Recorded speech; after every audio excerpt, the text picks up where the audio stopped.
Pronto. Pronto, vamos lá. Bem, hoje a gente vai dar continuidade. Primeiramente, boa noite a todos, que é importante a gente dar boa noite. Hoje ficou na parte que me cabe falar a respeito do capítulo 13 e do capítulo 14 aí, do nosso lar, onde a gente vai estar no gabinete do ministro e, ao mesmo tempo, falando sobre as elucidações de Clarencio. Na realidade, esse capítulo, ele meio que um complementa o outro. É um diálogo que se estende, começa num capítulo, se estende para o próximo, e ele versa exatamente a partir das experiências, das observações de nós mesmos, dentro de um contexto que já se caminhou tanta coisa, como, por exemplo, até o último capítulo, que a gente falou sobre o mural, os meninos apresentaram, a gente pôde ver o quanto que André Luiz já evoluiu na colônia, quanto que ele vem desde quando ele chegou, quando ele foi socorrido, as experiências que ele passou através de primeiro estar na condição de assistido, e aí depois, nem mesmo na condição de assistido ali, conseguir ir fazer um trajeto, caminhar, conhecer a colônia. Obviamente que o tempo vai passando e as curiosidades vão aumentando e a necessidade de se sentir útil foi batendo na porta, então, de André Luiz. Esse capítulo versa exatamente no momento em que ele se vê mais incomodado com a ideia de não estar trabalhando. Por isso, o capítulo fala gabinete do ministro, porque ele precisa ir até o ministro para que ele possa estabelecer um diálogo e, a partir desse diálogo, ver o que ele poderia ser útil. Dito isso, eu vou começar pela ideia de que, ao se sentir incomodado, ele conversa com aquele que mais o acompanhou durante boa parte do seu trajeto em nosso lar, que é Lísias, com quem ele conversa, com quem ele tem a oportunidade de confidenciar algumas coisas que o incomodam. Então, nesse capítulo, ele vai até Lísias e fala da necessidade que ele gostaria de trabalhar, de realmente se sentir útil, de fazer alguma coisa para retribuir aquilo que está sendo dado a ele de alguma forma. Portanto, Lísias, sabendo que tudo tem um propósito, como funciona o nosso lar, aconselha ele a ir falar com o ministro para que ele possa, então, ver como ele poderia ser útil. Certamente, o ministro Clarence teria como orientar melhor nesse processo, nessa ideia dele servir. O que ele faz? Todo empolgado, ele vai até o ministro e aí busca, através dessa reunião, ter ali a possibilidade de trabalhar. Só que logo no primeiro momento que ele procura o ministro, ele não é atendido de imediato. Então, acaba que ele tendo que retornar no outro dia, achando ele que seria o primeiro, não era, já tinha muito mais gente para ser atendido, e aí ele descobre que vai ter que aprender a esperar. É uma das grandes lições, talvez, que a gente perceba de coisas do cotidiano, porque a gente é muito imediatista. E aí, André Luiz, todo empolgado, tem o seu desejo atendido no primeiro momento, tendo que esperar para o outro dia que essa reunião aconteça. Mas chegando lá, ele descobre também que essa reunião ela não é exclusiva, que à medida que ele vai tentar falar isso, primeiro ele tem que esperar a ordem daqueles que ali estão, chegar primeiro, e obviamente tem essa questão de ser atendido, e aparece algo insignificante, mas não é, porque enquanto foi encarnado na posição que ocupava, tinha privilégios e achou que seria assim, e aí, dentro desse sentido, ele vai lá e descobre que o atendimento é feito a dois. E aí, no momento em que ele vai ser finalmente atendido pelo ministro, vai ele e uma senhora. E a partir daí o negócio começa a ficar interessante. Porque no momento em que ele vai conversar, antes dele conversar, quem conversa primeiro é a senhora, com a sua demanda, a sua necessidade ali naquele momento. E quando ela vai falar sobre isso, ela traz, por exemplo, para o ministro, a questão dos filhos, das pessoas que ela deixou enquanto encarnada, e que vieram a ter alguns problemas nesse processo e que ela gostaria de ajudá-los. Então, os filhos estão passando por certas atribulações, digamos assim, enquanto encarnados, e ela querendo, como mãe que é, ajudar esses filhos. Fala para ele, inclusive para o ministro, que compreende a sabedoria divina, que Deus é amoroso, enfim. Ela faz todo um contexto, todo um gracejo ali, digamos assim, para poder dizer, olha, apesar de eu compreender a sabedoria divina, eu sou mãe, eu gostaria de estar junto dos meus filhos, eu gostaria de poder ir ajudá-los na terra. A partir daí, então, o ministro começa a interpelar. E aí ele fala, tá, a senhora gostaria de ajudar eles na terra. A senhora sabe da sabedoria divina, mas mesmo assim quer ir. Para poder atender, e ele deixa claro, a primeira pergunta que ele faz é quantos bônus horas ela tem. E aí, ela já com a consciência ali meio que acusando, fala assim, olha, eu tenho 304 bônus horas. 304 bônus horas. Para quem está há 6 anos, há mais de 6 anos em nosso lar, não é algo que valida muito para alguém dizer assim, poxa, em 6 anos você só acumula isso. É o primeiro questionamento que ele traz. E a partir daí, ele começa a, então, tentar entender o porquê que ela não conseguiu evoluir em nosso lar do ponto de vista do trabalho. Por que ela não conseguiu colaborar mais? Já sabemos, e aí eu vou fazendo alguns parênteses aqui para a gente entender, que a lei do trabalho, ela é importante. Ela edifica o homem, ela nos torna útil, através do trabalho a gente adquire experiências, aprende a lidar com certas pessoas, aprende a lidar com certos sentimentos, questões muito íntimas nossas, porque a gente vai, às vezes, o trabalho nos força a encarar. Dito isso, vale, então, ele salientar para ela o seguinte, olha, a senhora poderia ter colaborado mais. Eu lhe coloquei em tal função, designei para tal ministério. E aí ele vai elucidando esses ministérios aos quais ele direcionou ela, os setores para os quais direcionou para que ela pudesse contribuir. A cada setor que ela estava, nada era o suficiente. Um era insuportável, os outros, os chefes não eram bacanas, o outro, ela dizia, olha, isso aqui não dá para suportar, o povo grita demais, é miserável demais, é gente que veio das zonas umbralinas, mas o grande detalhe é que a própria irmã já tinha vindo das zonas. E aí ele vai ouvindo e vai contrapondo a ela, mas e o outro, e o outro, e nada é o suficiente. E aí, dentro desse contexto, ele começa, então, a mostrar para ela o seguinte, como é que ela quer servir, como é que ela, de repente, chega para pedir para ajudar alguém na Terra quando ela sequer aprendeu a suportar alguma coisa que não lhe fosse conveniente, que não lhe desse, sabe, pelo menos se esforçasse para aprender uma lição com aquilo. E aí, gente, esse capítulo ele vai versar exatamente sobre esse ponto. Muitas vezes nós queremos angariar alguma coisa, ganhar alguma coisa, mas não temos com o que fazer. E aí, nesse sentido, ele começa, então, a trazer as elucidações para ela. Era preciso que ela aprendesse a suportar as coisas, que ela se esforçasse pelo trabalho. Porque para ajudar ao outro, é necessário estar apto para fazer isso. E em nosso lar, por tudo que nós estudamos até aqui, há regras, há um contexto a se seguir e que precisa ser obedecido de alguma forma. E aí a gente muitas vezes não faz, seja no nosso dia a dia, na nossa vida, enfim, como um todo, a gente tem dificuldade de compreender algumas ações que precisam ser feitas, para que a gente, então, possa até se qualificar para fazer outras lá na frente. Para estarmos aqui falando, hoje nós estamos fazendo podcast, nós estamos fazendo o quê? No estudo. E estudar é algo importante, porque através do estudo nós nos qualificamos, nós vamos aprendendo. A teoria ela é importante, mas eu não posso perder a sensibilidade da prática. Do que adianta a teoria sem a prática? Então, na prática, cada vez que ela era colocada num setor que, de alguma maneira, despertasse nela algum sentimento negativo, caberia à irmã, através desses sentimentos, através do conhecimento, a oportunidade de adquirir, aprender a exercitar a sua paciência, a sua resiliência.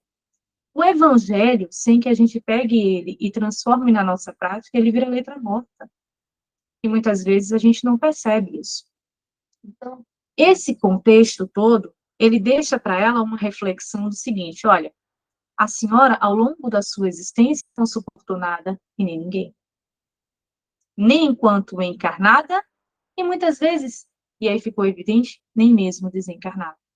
E vale lembrar que a gente não deixa de ser o que é só porque desencarna. Certamente essas características que a irmã trazia eram características que ela também apresentava enquanto encarnada. E aí, mais na frente, ele vai lá e fala, a senhora sequer aprendeu a despertar a simpatia de alguém. E quando ele fala simpatia, ele fala na questão da convivência. Nós precisamos trabalhar em equipe. É preciso que nós tenhamos a cooperação. que é o termo que ele usa nesse capítulo. É necessário cooperar com os irmãos, e muitas vezes nós não fazemos. Nós estamos dentro de um contexto e esquecemos que a coletividade, quando ela se une, a coisa funciona. E aí a gente se perde nesse processo, e aí muitas vezes queremos laborar sozinhos. Mas em algum momento, quando nós vamos precisar de ajuda, vamos pedir ajuda para quem? Se não construímos relações. Se não despertamos nem mesmo o afeto do nosso irmão. Então, o afeto, a amizade, a simpatia, entender que o teu próximo faz parte da tua jornada é algo que tem que estar no teu caminho. E que, por muitas vezes, na vida, nós negligenciamos. Então, eu poderia trazer aqui esse capítulo de uma forma mais técnica, mas não é sobre isso que ele fala. Ele fala sobre sentimentos. Ele fala sobre comportamentos. Ele fala sobre a ideia de nós olharmos através da experiência do outro para que a gente se perceba nesse lugar e aí veja se nós estamos fazendo igual ou pior. E é isso que nós precisamos atentar. Nós queremos, às vezes, buscar algo, mas não estamos preparados para isso. Nós queremos, muitas vezes, fazer as coisas, mas não estamos nem sequer aptos a fazê-lo, porque não possuímos as pontes para que isso acontecesse. E quem passa nesse mundo sozinho? Ninguém. Então, ele traz para ela a realidade. Se você não consegue suportar, se as dificuldades que te foram apresentadas, você sequer fez um esforço para transpor e aí alcançar o teu objetivo, eu te pergunto, o que te qualifica para estar junto àqueles que talvez tenham problemas que você também não tenha conhecimento e também não consiga suportar para ajudar? Muitos de nós, ao estarmos lendo lá a doutrina e vendo a doutrina, a gente faz, eu vou fazer isso, eu vou fazer aquilo, a gente é cheio de boa vontade. Mas só ter boa vontade, às vezes, não é o suficiente. Porque até para ajudar, até para fazer alguma coisa, a gente precisa ter o discernimento para fazê-lo. E é nesse contexto que ele traz para ela. Atrapalhar talvez seja o que ela mais conseguisse fazer do que ajudar os filhos. Porque é necessário o equilíbrio do ser para que ele, então, possa, de maneira equilibrada, auxiliar o seu próximo. Se eu não estou bem, se nada me satisfaz, como é que eu vou colocar alguma coisa para alguém? Então, dentro do que ele versa aqui, ele promove a ela uma reflexão que eu diria muito pertinente a todos nós. E nesse momento em que tudo isso acontece, André Luiz ele está observando, ele está ouvindo. E em alguns momentos ele até se compadece da senhora, porque ela chega a chorar, ela chega de alguma maneira se mostrar sentida, mas o ministro Clarencio em si, ele não se abala com aquilo, apesar dele saber da dor, da necessidade da irmã, ele também sabe, e por isso ocupa a sua posição, da necessidade de aprendizado daquele espírito. Todas as vezes em que foi colocada em algo e que não gostou, ela foi para o campo de repouso. Ou seja, ela se colocou numa posição de inércia, porque se não me agrada, então eu não vou procurar. Sequer fez o esforço. Parecia que toda hora alguém tinha que fazer algo por ela, quando na realidade faltou ela fazer algo por ela mesma. E à medida que a gente vai lendo isso, a gente percebe, nossa, ela passou 6 anos em nosso lar e não construiu nada. E na vida, quantas vezes a gente passa tantas vezes? Porque a gente fica esperando que alguém vai fazer, ou a gente deposita na mão dos outros uma responsabilidade que é nossa. E aí, quando o outro faz como nós gostaríamos, então a gente prefere colocar a culpa do que olhar a nossa própria culpa. E aí, se a gente faz nessa conduta enquanto encarnado, eu pergunto, morremos hoje, essa percepção vai mudar? Vai. Sabe por quê? Porque nós não deixamos de ser o que somos enquanto encarnados de uma hora para outra só porque desencarnamos de repente. Então, o André Luiz começa a observar e começa a entender o ensinamento. Mas aí, então, a gente evolui um pouquinho mais. Aí a gente adentra no capítulo 14, onde dá uma continuidade do que a gente está falando. Ele escuta a senhora, elucida, pede para que ela reflita e que depois retorne para que ele possa, então, conversar melhor sobre esse assunto. Com a ideia de que, a partir da conversa que foi estabelecida com ela, ela coloca um pouquinho a mão na consciência. Então, ele deixa essa senhora ali de lado, naquele momento, para que ela também agora escute a conversa de André Luiz. A princípio, a gente faz, mas que coisa boba. Não, o próprio André Luiz cita que não só é usado esse método para otimizar o tempo, como para aproveitar a questão do que ele está falando para um servir de lição para o outro. E, de fato, a gente observa que serviu. Porque na hora que chega para André Luiz falar, depois de ele ter ouvido tudo que a senhorinha falou e tudo que foi dito para ela, ele já começa a se arrepender.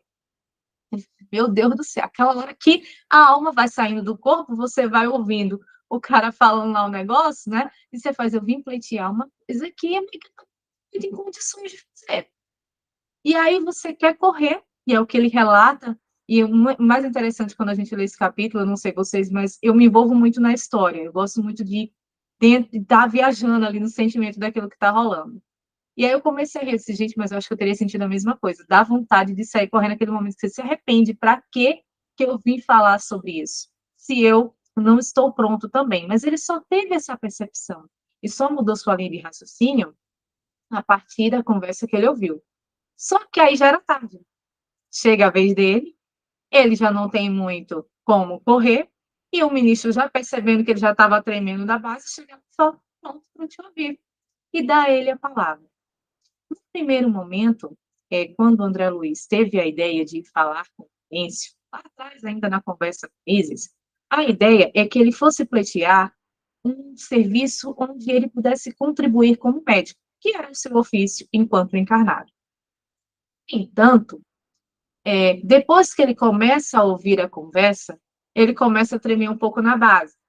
E aí que ele não sabe mais se ele vai pleitear a ideia de ser um serviço especializado ou se ele pede qualquer serviço.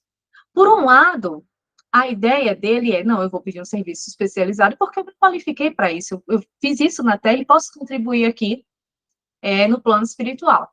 Aí o outro lado da consciência dizia, mas não é boa ideia, né? Porque é coisa diferente, não é bem assim que funciona, para não falar essas coisas, então a consciência meio que brigando ali. No final das contas, ele vai e começa a falar. E aí resolve trazer um caráter um tanto quanto humilde na sua fala, dando a entender que ele tem a condição de ser médico, mas que está aqui de boa, e podia ser outro trabalho, verbalmente falando, ele estava expressando com uma certa humildade. Mas, intimamente falando, não era assim que acontecia. E aí, então, Clarencio observa que ele tinha uma atitude mascarada, uma atitude velada em cima daquilo que foi dito. E aí ele começa, então, a questionar sobre o fato do médico, por exemplo, estar pleiteando algo, mas que não era o que verdadeiramente ele sentia. Dentro desse contexto, eis que André Luiz vai lá e acaba, no primeiro momento, entendendo o que pleiteou, mas à medida que a conversa vai avançando, ele vai vendo que não tem condições morais para tal. Algo que acontece a partir da elucidação de Clarencio, quando diz que, quanto encarnado, ele se preparou e que sabe da saudade que ele tem de estar ali no consultório, de poder fazer as suas atividades, mas que ele cometeu certos abusos, que durante o processo da sua encarnação, ele não teve tantas dificuldades, teve seus recursos, suas necessidades providas pelos seus pais, pôde estudar a medicina com tranquilidade, faz até um adendo ali dizendo, olha, você não sabe o preço de um livro, o que custou aquilo, porque tudo lhe foi dado de mão beijada. E aí não teve que correr atrás como outros médicos que vêm realmente, como ele cita no livro, né, médicos pobres, que acabam tendo o recurso ali, tendo que correr atrás na marra. E aí você pode, logo em seguida, sair e ter o valor do seu trabalho sendo correspondido suficiente para que ele pudesse sustentar. Até aí, tudo bem. Só que ele, então, comete abusos. E a medicina que ele deveria exercer com maior responsabilidade não foi exercida nem sobre ele mesmo. Ele não soube ter os cuidados com o próprio corpo. Ele não soube ter os cuidados consigo e cometeu abusos de diversas formas, e ele fazendo com que ele alerta, fazendo com que o teu desencarne prematuro acontecesse em função desses abusos. Dito isso, André Luiz, então, começa a compreender que realmente ele não viu a medicina como uma responsabilidade que ela teria. E mais ainda, ele fala, os títulos que André Luiz tinha enquanto encarnado, de nada serve enquanto desencarnado. enquanto desencarnado, perdão. E ele faz esse alerta deixando claro o seguinte, olha, você, enquanto encarnado, tinha as questões acadêmicas, o que para eles não passa de uma ficha. E fazendo alusão de quê? A tua profissão enquanto encarnado é uma coisa, os teus títulos, enfim, a tua posição social é uma coisa, mas aqui todo mundo é igual. Todo mundo tem os mesmos direitos, os mesmos deveres. E isso fica muito claro à medida que a conversa avança. E aí, logo em seguida, ele fala e faz uma observação sobre essa questão. Muitas vezes, nós, enquanto encarnados, damos valores aos títulos e esquecemos de olhar aquilo que realmente importa. E aí, quando a gente desencarna, a gente se decepciona porque a gente percebe que toda a riqueza e toda a pompa que nós tínhamos para as pessoas aqui não necessariamente vá ao além-túmulo. E aí é uma decepção muito grande. Passado esse momento, onde ele vai ali transcorrendo a respeito desse diálogo, deixando claro para André Luiz que era necessário ele aprender a servir, que era preciso que ele tivesse humildade, que o trabalho, ele é trabalho em qualquer lugar e que ele edifica o homem, e que todo esse trabalho, independentemente de ser como médico, ou que vai limpar o chão, ou que vai fazer o cafezinho, todo esse trabalho que nós podemos exercer em qualquer lugar que nós vamos, é importante para o nosso aprendizado. E aí ele dá aquele puxão de orelha bacana. Mas logo depois ele também fala assim, olha, eu não vou ter aqui só palavras amargas. Então ele também enumera alguns feitos de André Luiz enquanto médico. E é interessante porque quando a gente assiste o filme, a gente pensa que só foi aquela senhora que, de alguma maneira, ele auxiliou. Mas no decorrer do livro, nós vamos percebendo, e ele traz para Luiz a ideia de que os bens que ele fez, ainda que muitas vezes ele tenha feito o bem porque alguém empurrou ele para fazer, ou de mau grado, mas fez de alguma forma, contribuem para que ele possa ter o mérito de alguma coisa. E aí ele fala que ao longo da existência dele também sabe-se que ele atendeu mais de 6.000 pessoas. Mas o mais interessante, gente, é que ele atendeu mais de 6.000 pessoas, dando receituário gratuito, enfim. E dessas 6.000 pessoas, apenas 15 de 6.000 não esqueceram o feito. Foram gratos a ele. E, de alguma maneira, estavam sempre pedindo, intercedendo, colocando-os na sua oração, ou lembrando dele de maneira positiva. E isso, de alguma maneira, chama-se gratidão. E aí, essas 15 pessoas, mais a sua mãe, foram fundamentais para que ele tivesse o amparo que ele estava tendo e também pudesse ter o respaldo de poder estar ali e poder aprender. Agora, para pensar. 6.000 pessoas. Apenas 15. Nem a gratidão a gente aprendeu até ainda. A gente esquece as pessoas que passam pela nossa vida. A gente esquece o que as pessoas fazem. A gente, muitas vezes, esquece que o bem que nós fazemos aqui, ele não deve ser esquecido nem por nós e nem pelo outro. E por que eu digo isso? Porque todos fazemos parte uns da vida do outro. A gente esquece o mal? Não, né? A gente quer se vingar com alguém quando alguém faz o mal, não é? Mas temos uma facilidade de esquecer o bem. É incrível como as pessoas esquecem. Às vezes você passa a vida toda sendo uma pessoa bacana com todo mundo. Você faz uma coisa errada, ela só vai lembrar daquela coisa errada. Passou 10 anos da sua vida sendo resiliente, paciente, fazendo... Aí, um dia que você estourou com uma pessoa, ela só vai lhe validar por aquele dia que você estourou. Todo o tempo que você foi resiliente, em nada serviu. É assim na nossa vida? Então, eu fiquei prestando atenção desse gente, 6.000 pessoas. Independentemente da intenção que ele fizesse, aí ele, Deus. Mas se você recebe algo, ou se você, de alguma maneira, quer doar algo, faça-o do coração, não é? Mas eu acho que quando a gente recebe, tem uma coisinha que a gente aprende, chama-se gratidão. Então, é preciso ter gratidão. Mesmo que você não fale para o outro, mesmo que você não diga para o outro, mas olha como uma prece é importante, um obrigado mental é importante para salvar uma alma, não é verdade? E aí eu fiquei observando assim, gente, como a gente tem muita coisa para aprender. A gente nem sabe fazer a caridade e nem sabe, muitas vezes, aprender a ter gratidão, porque Deus, ele fez uma coisa maravilhosa para a gente, mandou seu filho. do seu filho para nos servir de modelo, e nem Jesus, que sofreu o que sofreu, a gente consegue ser grato.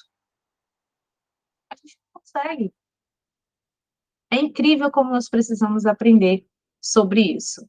E aí ele avança um pouco mais e fala, olha, não temos condições de te adquirir, te dar ali a possibilidade de você trabalhar como médico em si, mas há a oportunidade de você aprender e no futuro você então exercer a medicina. E aí fica-se muito claro. Obviamente que na medicina terrena nós temos uma questão, vai tratar do corpo físico, então há todo um estudo, todo um contexto onde eu preciso entender a anatomia do corpo físico. Mas, quando nós estamos desencarnados, o que nós vamos tratar é o corpo espiritual. Então, obviamente que a demanda é outra. E André Luiz precisava aprender como lidar com esse outro lado.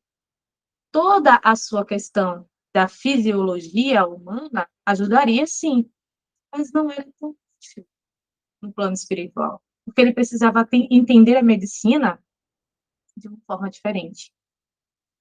Como o próprio livro traz, eu achei massa, é a medicina que vem do coração, do sentimento, da ideia de você compreender o outro não como um ser carnal, mas um todo, uma energia diferente, diversos corpos astrais, que de alguma maneira influenciam em tudo o que aquele espírito vive e, consequentemente, no seu corpo físico. Dito isso, vale a gente lembrar que ele também faz uma observação. Quantos de nós não fazemos algo olhando apenas o físico? E ele fala isso da medicina. Seria interessante ele deixar claro que quando os médicos pudessem olhar a medicina de uma forma mais ampla, no sentido de olhar o corpo, mas não ver só o corpo, mas a alma, a gente teria médicos mais eficientes. E aí ele diz que os poucos que tentam seguir por esse caminho, muitas vezes são motivos de serem ridicularizados, são, de alguma forma, diminuídos pelos colegas porque buscam ter uma visão mais ampla. Olha, se a gente for parar para pensar, no momento, o tempo que esse livro, essa obra tem 60 anos, e já havia essa visão. Para pensar o quanto que é interessante a gente perceber que lá atrás já se falava dessa, sabe, dessa caixinha que a gente quer colocar as coisas e que não cabe. A medicina do futuro, para compreender algumas coisas, realmente ela precisa transcender aquilo que ela está vendo. E a ciência, às vezes, tem uma dificuldade de fazer isso, porque todo cientista, ou quase todos, acabam sendo estimulados a pensar apenas numa determinada caixinha. E aqueles que querem ampliar e sair delas, têm o apoio dos colegas. Então, até hoje, a gente tem realmente uma dificuldade que a ciência amplie esses horizontes em todos os sentidos. E a gente tem visto movimentos, a gente tem a AME, que vem tentando fazer esse trabalho, muitos médicos estão aderindo, alguns estão mais abertos, outros entram com um certo ceticismo, mas estão lá. De alguma forma, eles vão se construindo médicos melhores, pessoas melhores, porque a gente sabe que a vida ela não existe coisa, independentemente da nossa profissão. Então, quando a gente convive com as pessoas, quando a gente vive experiências, a ideia é que a gente tire dessas experiências as melhores lições possíveis, de acordo com o nosso entendimento espiritual. Esse capítulo, esses dois capítulos, ele é muito mais do que é o comportamento. Ele não versa sobre técnica, ele versa sobre comportamento. Comportamento do ser. Sentimentos que eu e você precisamos trabalhar. De modo que, às vezes, a gente olha as coisas apenas nessa caixinha. Hoje, quando eu paro para pensar, por exemplo, lendo a obra toda de Luiz, no Solar, é muito comportamental. Ele trouxe algumas questões a respeito de situações que foram novas para a gente, sobretudo nos outros livros que ele vai avançando ainda mais, mas que versa exatamente nesse primeiro momento tem a ver com o comportamento do ser. E às vezes a gente quer ser muito técnico nas coisas, mas não é sobre técnica. Nesse momento é sobre sentimento. É sobre como eu internalizo aquilo que eu tenho a condição de aprender. É sobre como eu vejo as pessoas. É sobre como eu quero ajudar. E às vezes é sobre como eu preciso me ver nessa condição de que talvez, antes de ajudar, eu precise de ajuda. E nós não entendemos isso. E é colocado para esses dois, quando eles ali vão buscar, de alguma maneira, cada um pleiteando o seu desejo, o contraponto do que eles precisam se olhar. Ela precisa entender que o trabalho edifica e que vai construir nela uma pessoa melhor. André Luiz precisa exercer a humildade. Precisa entender que os títulos que ele tinha enquanto encarnado não servem de nada. Não no plano espiritual. Porque ele é assim como eu e você. Mais uma pessoa que tenho que melhorar, que tenho que aprender. Hoje a gente está ocupando uma posição aqui enquanto encarnado.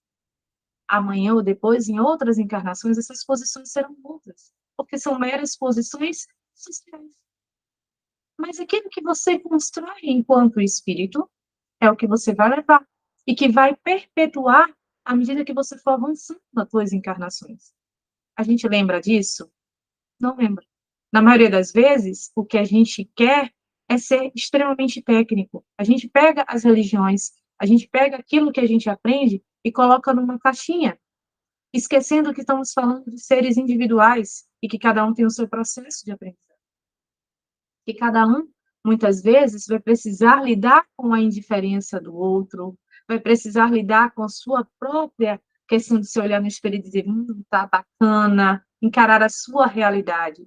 Mas a gente não quer, e a gente se esconde atrás de atitudes, a gente se esconde atrás daquilo que a gente busca como sendo algo correto, mas que nem sempre a gente usa a ferramenta de forma correta, porque ainda estamos ali envolvidos no nosso egoísmo. Dito isso, vale lembrar, a partir do que eu estou dizendo, qual foi a primeira intenção que ele foi lá. Veja, a gente quer estender, imagine você, desencarnado, o cara vai te atender e você faz, tô aceitando qualquer coisa, tô aceitando, mas não, porque tudo está na intenção, tudo está na intenção. E aí você precisa saber a ideia de que o que nós fazemos hoje, enquanto encarnados ou desencarnados, a gente pode até, principalmente enquanto encarnados, enganar o coleguinha, enganar a sociedade, mas não enganamos a nós mesmos.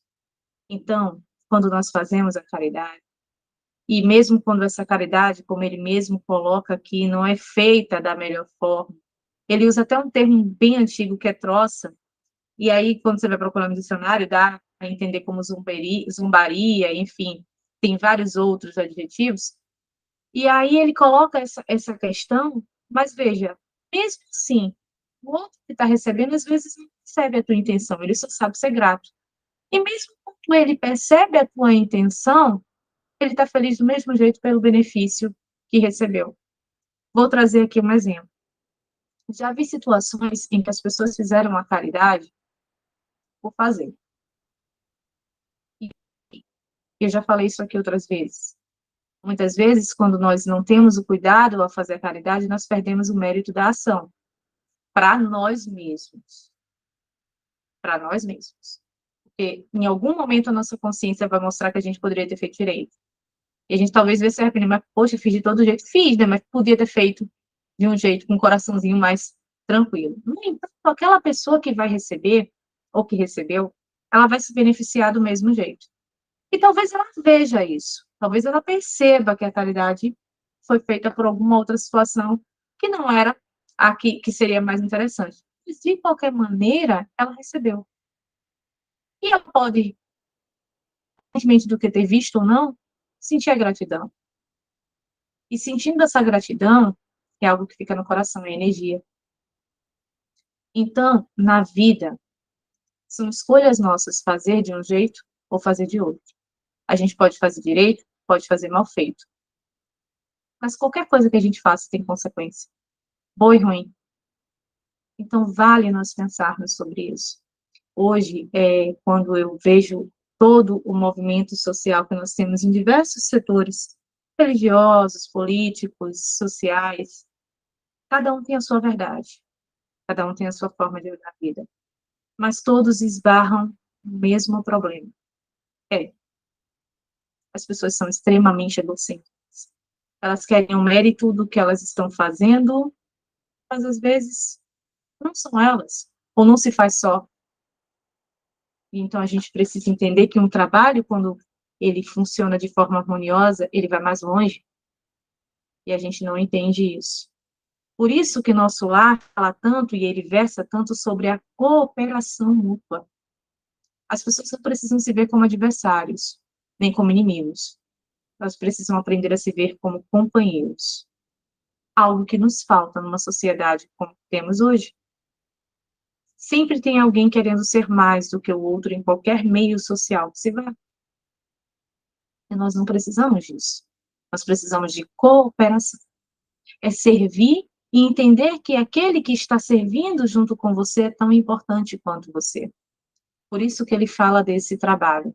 E aí, dentro desse contexto, André Luiz termina aceitando qualquer trabalho e sendo grato pela oportunidade de poder aprender, porque é dado a ele essa oportunidade de começar de baixo. Mas precisou ser chamado a sua atenção de que, mesmo estando ali e mesmo tendo todo o recurso que ele tinha enquanto encarnado, agora era um outro contexto de vida. E na vida, muitas vezes, a gente não precisa desencarnar para entender que o contexto muda. E aí a gente esquece disso. O que nós somos hoje, podemos não ser amanhã. O que temos hoje, podemos não ter amanhã. Construir uma amanhã seguro depende da tua visão de mundo. Como é que você é hoje? 24 horas é o que nós temos. E se o dia de amanhã chegar para mim e para você, teremos mais 24 horas. E tendo mais 24 horas, eu preciso saber o que eu vou fazer com ela. Eu vou ficar na inércia? Ou eu vou trabalhar para fazer alguma coisa? E às vezes, a gente não quer sair da nossa zona de conforto. A gente quer ficar onde está bom. Só que se a gente não sai, a gente não vai saber se dá certo ou se não dá. E aí, quando a gente é convidado a sair, mas não do jeito que a gente queria, mas do jeito que a gente precisa, se não tiver coragem, recua. Onde é que eu quero dizer? Onde é que eu quero chegar com isso? Foi preciso ter coragem de enfrentar os seus medos, foi preciso ter coragem de enfrentar o seu egoísmo, o seu orgulho, a sua vaidade, para que André Luiz, então, se pusesse a limpar um chão, mesmo tendo conhecimento, cabeça dele, para fazer muito mais do que aquilo. Na nossa vida, muitas vezes, nós somos convidados a fazer uma coisa diferente do que nós gostaríamos de fazer, porque talvez a necessidade obriga. E quantos de nós não temos que engolir o nosso orgulho? Quantos de nós não somos convidados à resiliência? Mas nem sempre a gente consegue fazer como nós gostaríamos, fazendo apenas quando assim conseguimos o necessário. Então, a humildade é algo que a gente precisa trabalhar, a caridade também.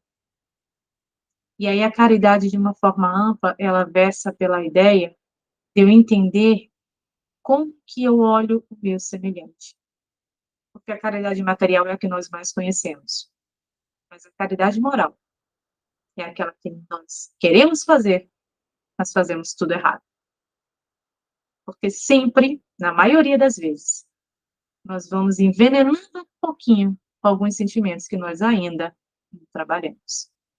Então, às vezes, a gente está ali, está fazendo, mas tem uma outra intenção por trás. E aqui vale, de novo, ressaltar. Independentemente, alguém vai estar sendo beneficiado. O maior mérito que você poderia ter e que você talvez não tenha, seja pela tua intenção.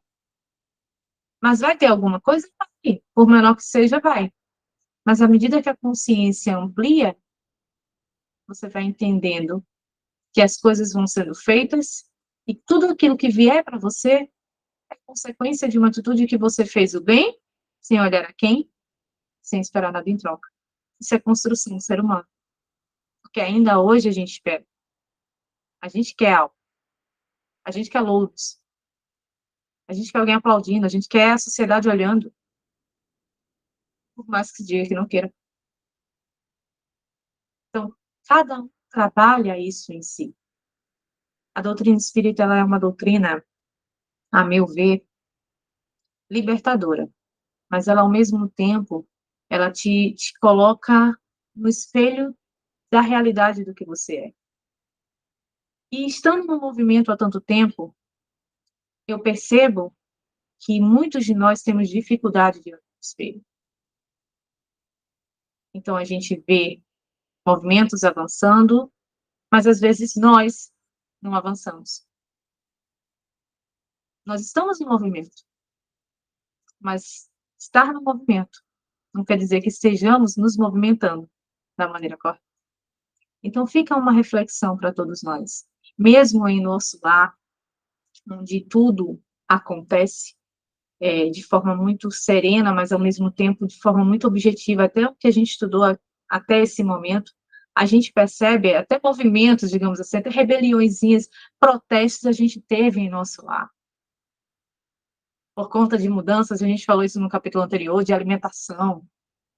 Olha como nós ainda somos extremamente voltados para as nossas necessidades. É o que eu quero, é o que eu preciso. É o que eu entendo como sendo bom para mim. E por mais que às vezes a gente diga, não vou fazer isso passando por cima do coleguinha, a gente passa. Ainda que de forma que parece que não está passando.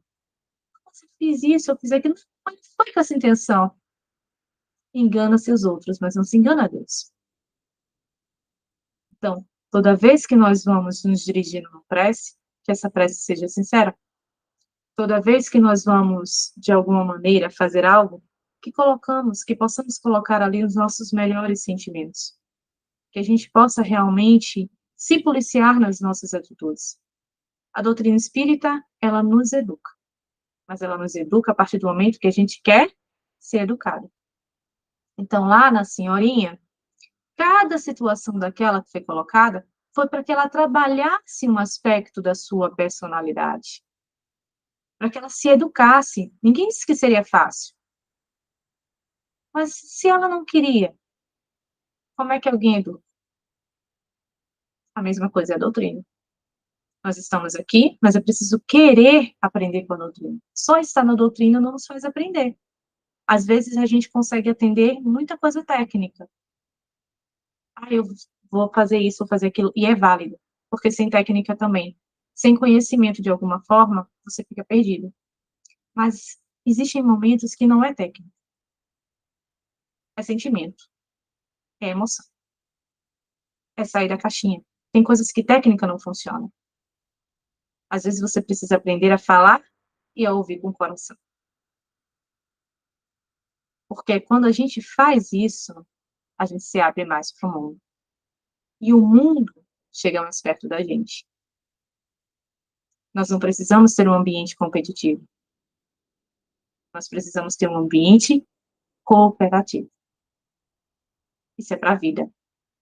Em todos os momentos da nossa vida, a gente vai precisar. Então, se você está no hospital, se você está em qualquer outro trabalho, se você está no centro espírita, na igreja, no templo, você precisa do ambiente cooperativo.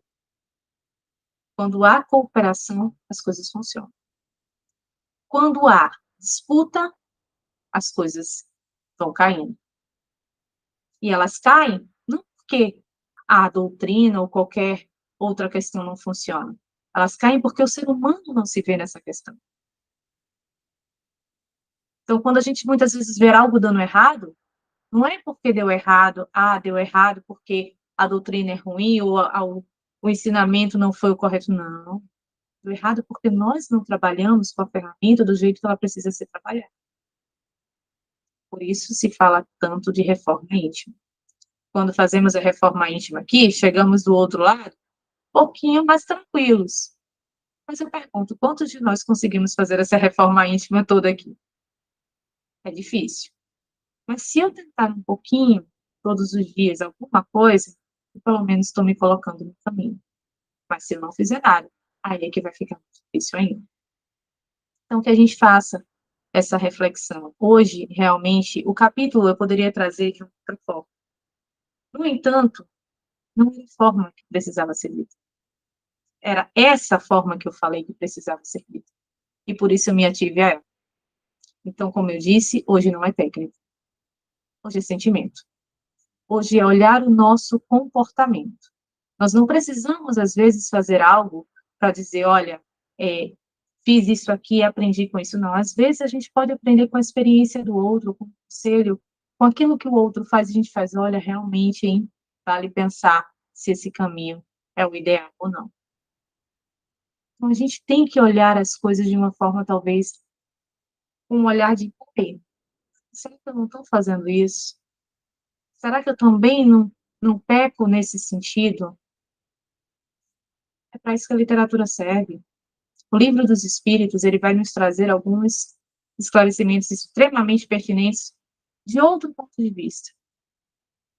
O Evangelho de outro, o Livro dos Médiuns de outro, e tantas outras literaturas, incluindo a obra de André Luiz, onde ele acaba se atendo também muito à questão da anatomia, quando ele vai se aprofundando ali.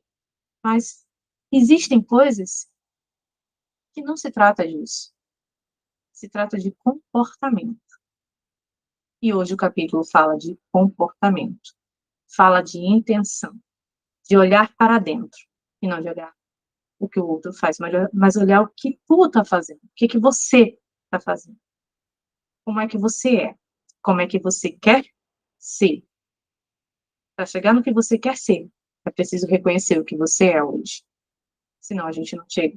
Então a gente bota aqui, ó, ergue um muro, não está a fim de se ver no espelho, não vê e vai. Aí chega lá na frente, a gente esbarra uma coisa que a gente negligenciou lá atrás. Não é se cobrar. Eu costumo dizer que espiritismo tem que ser feito com leveza, mas tem que ser feito com clareza. Clareza de olhar e entender o meu próprio processo. E cada um tem o seu processo. E é preciso que eu e você aprendamos a respeitar o processo um do outro. Senão a coisa fica ruim. A gente começa a virar tribunal de justiça e a coisa não funciona. E aí a gente deixa o ambiente cooperativo de lado. E, obviamente, a gente vai ter consequências que não serão as mais positivas assim. Se alguém quiser fazer alguma colocação, gente, fique à vontade. Eu não vou me estender muito no capítulo, acho que o que eu precisava trazer, eu trouxe. E era importante falar sobre isso, a questão de se olhar. Eu acho que a ideia do livro, nesses 2 capítulos, é o reconhecimento de si mesmo. Então, se alguém quiser colocar alguma coisa, fique à vontade, tá bem? Se eu esqueci algo também, talvez, não sei se eu esqueci alguma coisa, mas se quiser colocar aí, fique à vontade.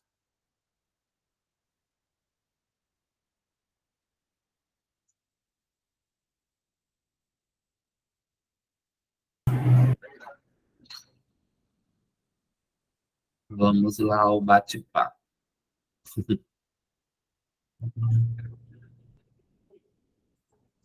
A Renata colocou assim como essa irmã, muitas vezes somos nós. Colocamos a culpa nos outros e não enxergamos o problema que está em nós. Até hoje, quando se fala de medicina integral, somos levados à gozação. O Clévis também colocou aqui.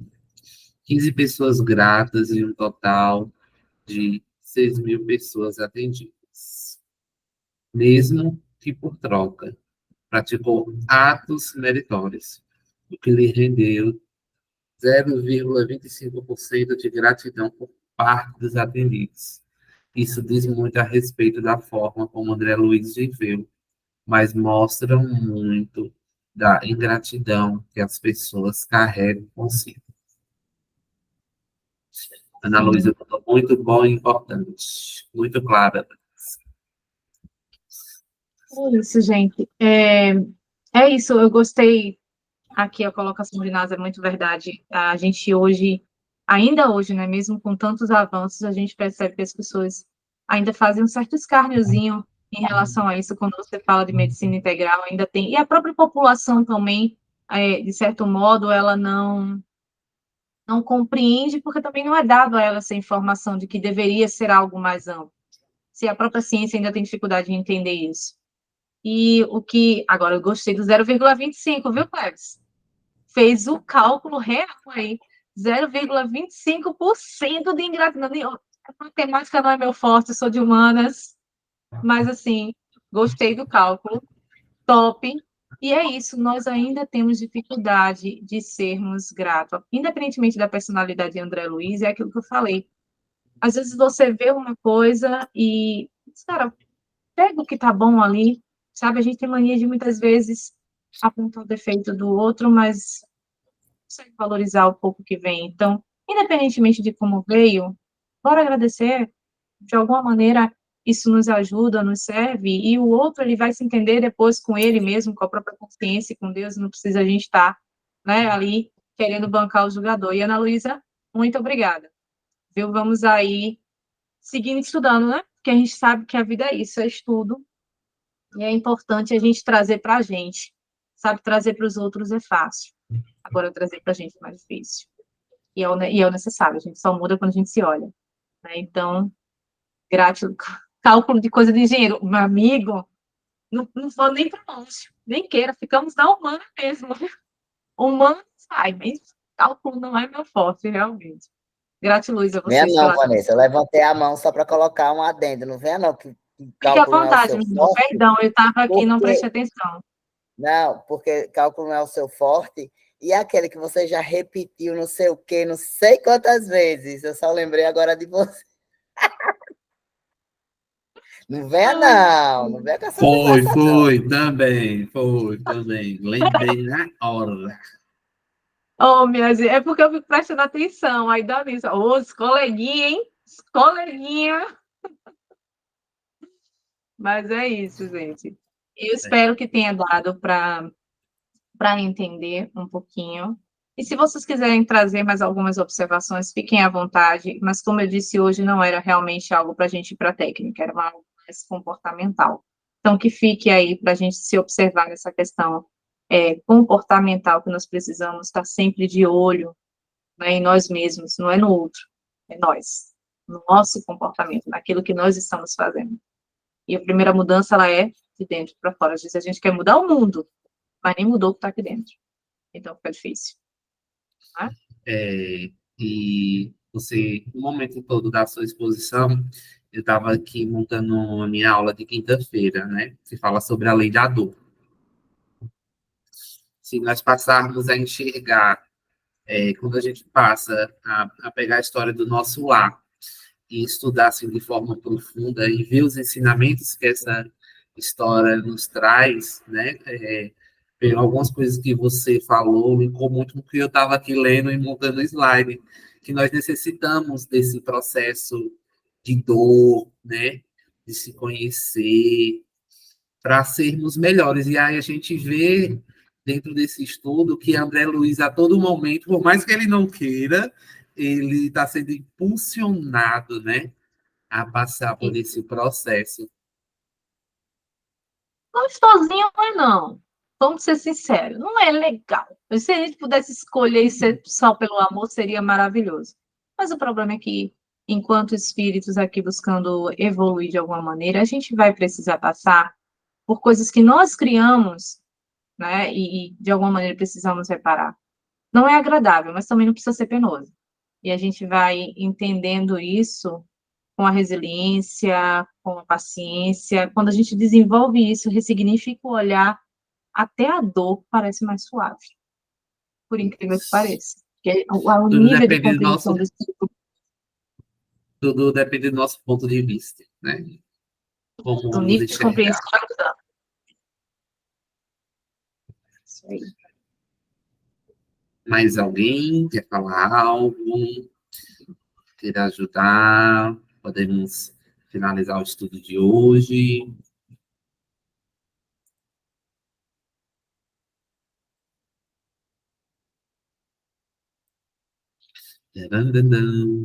Então, nossa próxima aula, próxima segunda-feira,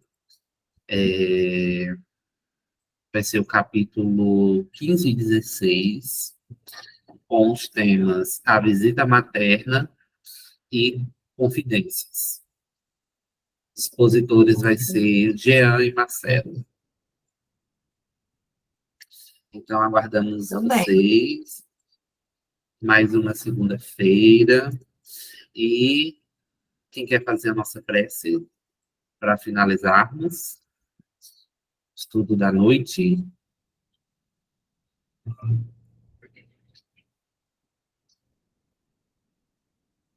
Leni quer fazer a nossa prece para a gente finalizar? Posso tentar. Pois faça a Vou. prece para a gente. Então, tá bom. Vamos fechando aí nossos olhos físicos, nos conectando. Nosso Pai Maior, Mestre Jesus, Maria Santíssima e toda a espiritualidade que está conosco, nos protegendo, nos auxiliando nesse momento de estudo, para que possamos ter o melhor conhecimento possível, discernimento, para que possamos seguir os exemplos do Mestre Jesus e colocá-los em prática na nossa vivência, que a partir desse estudo que temos toda semana, estão conosco, fazendo que nós nos esforcemos e possamos continuar praticando, estudando e vivenciando, que essa é a nossa função aqui, neste momento. E assim agradecemos essa oportunidade que está nos sendo dada por pessoas de boa vontade que querem o crescimento de todos nós, principalmente na parte teórica ou de comportamento, a qual nós precisamos para conviver em comunhão com os demais, porque sabemos que o mundo só será melhor se todos forem melhores juntos. E agradecemos por todos estarem aqui. A espiritualidade está nos envolvendo nessas vibrações amorosas, salutares, para que possamos dar o melhor de nós. E assim, agradecemos por tudo, por esse momento, e que possamos ter mais momentos ainda, para que possamos estar cada vez mais próximo a cada passo que damos para a nossa melhoria, o nosso esforço em chegar aos ensinamentos de Jesus. E assim, agradecemos com a prece que Jesus nos ensinou. Pai nosso que estás no céu, santificado seja o vosso nome, venha a nós o vosso reino, seja feita a vossa vontade, assim na terra como no céu. O pão nosso de cada dia nos dai hoje, perdoai as nossas ofensas, assim como nós perdoamos ao que tem ofendido. E não deixeis cair em tentação, mas livrai-nos do mal. Que assim seja, graças a Deus e graças a Jesus. E desculpe a rouquidão, que é de ontem.